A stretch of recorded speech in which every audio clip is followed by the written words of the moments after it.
विधानसभा चुनाव 2023 सिरोही विधानसभा क्षेत्र की सीट राजस्थान में सबसे चर्चित हो चुकी है, जिसमें भारतीय जनता पार्टी के ये जो मेरे सामने खड़े हैं 3 सिपाही, जिसे 2 संघ में ओटीसी किए हुए हैं और आज जिन्होंने निर्दलीय प्रत्याशी के रूप में फॉर्म भरा है, हेमंत पुरोहित, जो भारतीय जनता पार्टी युवा मोर्चा के पूर्व में जिलाध्यक्ष रह चुके हैं।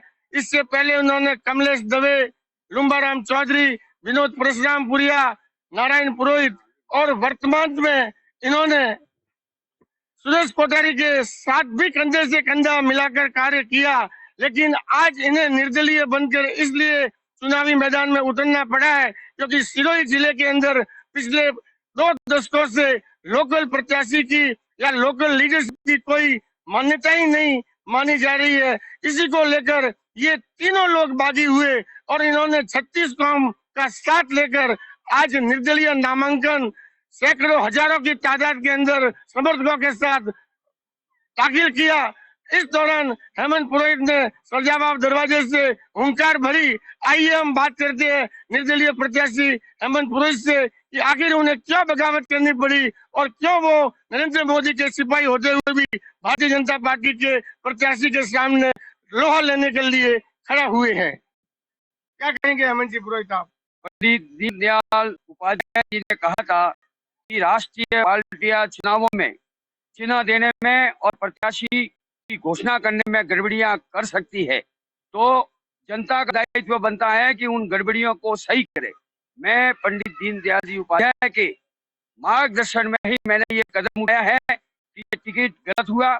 हमने स्थानीय की मांग की, स्थानीय को टिकट नहीं दिया।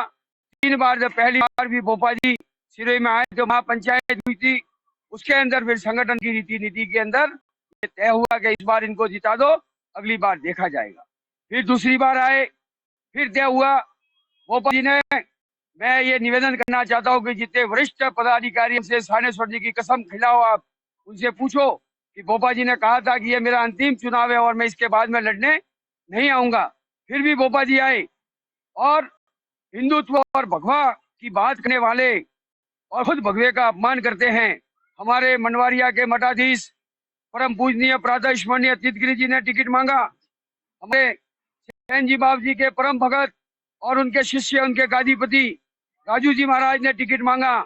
2 भगवाधारियों ने टिकट मांगा। पूरे आबू मंडल के संतों ने ये लिख के दिया कि इन संतों को टिकट दिया जावे। फिर भी भोपाल जी ने उन भगवे का अपमान करते हुए खुद की राजनीति तय करने के लिए पार्टी पे प्रेशर बना के टिकट लेके आए। तो मैं खुद भगवाधारी हूँ, मैं भगवे का अपमान बर्दाश्त नहीं कर सकता हूँ।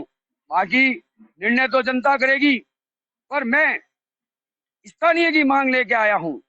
मैं बार बार कहता हूँ कि ये जमीन, धरा, वायु, पानी सब हमारा है। यहाँ के वोट हमारे हैं, यहाँ के पड़ोसी हमारे हैं। जब 72,000 कोरोना काल में सिरोही की जनता तड़प रही थी, मौत और जिंदगी के बीच में खड़ी थी, भोपा जी शिवगंज की नदी क्रॉस करके नहीं आए कि शिवगंज का उस पार पाली है। खुद का जिला क्रॉस करके सिरोही में 72,000 लोगों के परिवार को जाके ये नहीं पूछा कि तुम्हारे क्या हाल है। निर्णय हमें कठोर लेने पड़े हैं। मेरे साथी जो मेरे पास में खड़े हैं, ये संघ के स्वयंसेवक हैं। ये इन्होंने, जब मैंने इनको अपनी विधा बताई कि ये विधा है, आप मेरे इस आहुति के इस महायज्ञ में आपको मेरा साथ देना पड़ेगा, इन्होंने 1 सेकंड भी विचार नहीं किया कि हमने क्या कर रहे हैं।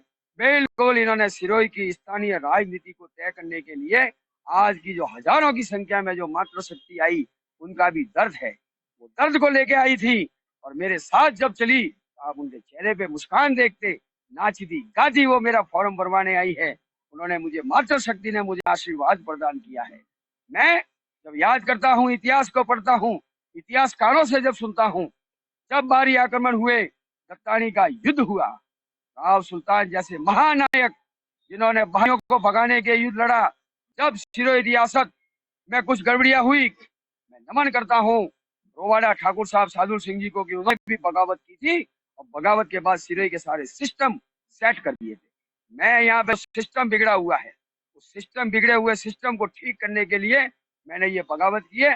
मैंने अपने लिए नहीं, मैंने स्थानीयों के हक के लिए, मैंने मेरे युवा साथियों की राजनीति तय हो, मेरी मातृशक्ति की राजनीति तय हो। यहाँ पे क्या मातृशक्ति नहीं है आपने हरियाणा से लाके महिला मोर्चा की उपाध्यक्ष बना दी? आप यहाँ पे क्या हमारे किसान भाई नहीं है तो आपने जालोर से लाके यहाँ किसान मोर्चे का जिला अध्यक्ष बना दिया? क्या हम पार्टी में ऐसे कई खप गए जिनकी जिंदगियां बीत गई? क्या हमारा कोई ऐसा कार्यकर्ता आपको नहीं दिखा तो आपको उदयपुर से जिला अध्यक्ष यहाँ पे लाना पड़ा? क्या यहाँ पे 3 लाख सिरोही की विधानसभा 3 लाख वोटरों के अंदर आपको कोई एक भी योग्य व्यक्ति नहीं दिखा तो आपको पाली से एमएलए लाना पड़ा? ये सारे मेरे मुद्दे मैं गांव गांव ढाणी ढाणी घर घर ले जाऊंगा और बाहरियों को आने से बिल्कुल रोकूंगा। क्षेत्र से जो अब खड़े हुए हैं हेमंत पुरोहित, और अब सिरोही विधानसभा क्षेत्र का चुनाव बहुत ही हैरत अंगेज मोड़ में आ गया है।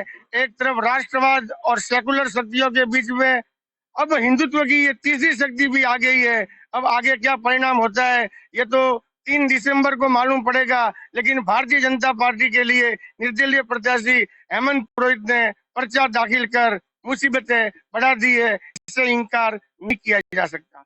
धन्यवाद। आप देख रहे हैं राजस्थान न्यूज 24, देखते रहे, सब्सक्राइब करें। धन्यवाद।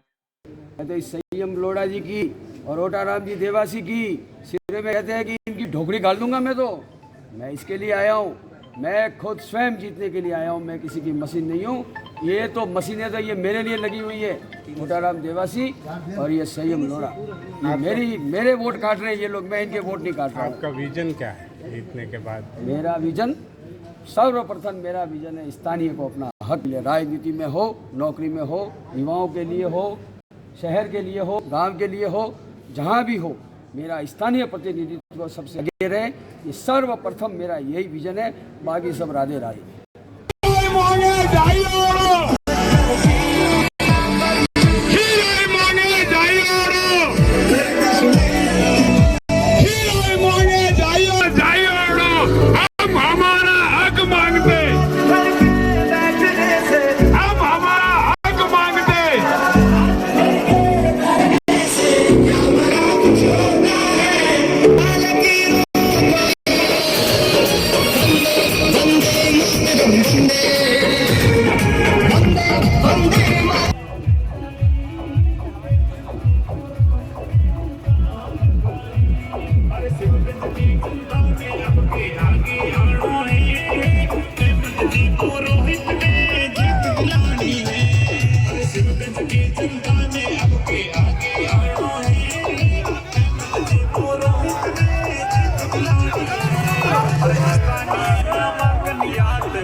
छेटा मजमा हर को पा यार।